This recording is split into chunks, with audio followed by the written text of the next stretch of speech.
Good evening, and welcome to this special edition of Easy English Training News. The United Nations General Assembly met in New York this week under the theme, Better Together. But not all leaders agreed. Welcome to the 2025 September 26th edition of Easy English Training News. Former U.S. President Donald Trump took the stage with a bold message. He called climate change, quote, the greatest con job ever, and criticized international institutions. Trump said countries must protect their borders and prioritize national interests, especially in conflicts like Ukraine. UN Secretary-General António Guterres followed with a call for cooperation. He warned that a world without strong global institutions is more dangerous. Guterres urged nations to invest in peace, human dignity, and climate justice. Iran's new president addressed the assembly next.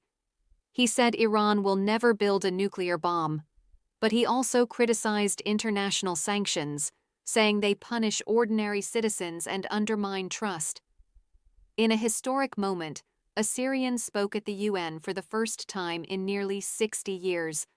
President Ahmed al-Sharaa asked for sanctions to be lifted, saying they act like chains on Syrian citizens. He condemned the previous regime for violence and destruction and pledged to rebuild the country's institutions. He also expressed support for Palestinians in Gaza and called for peace in the region. Ukraine's President Volodymyr Zelenskyy gave a dramatic speech. He warned that international law alone cannot protect countries. Weapons decide who survives, he said, calling attention to Russia's aggression beyond Ukraine, including airspace violations over NATO members and interference in Moldova.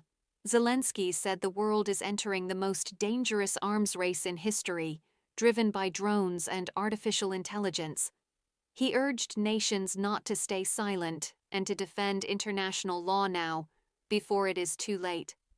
Finally, Japanese Prime Minister Shigeru Ishiba spoke about Japan's role in global security.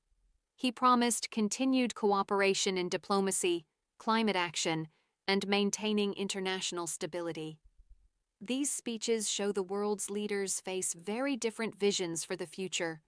Some call for strength through weapons, others through cooperation and institutions. Thank you for watching. Be sure to like, comment, and subscribe if you want us to continue bringing news in easy English.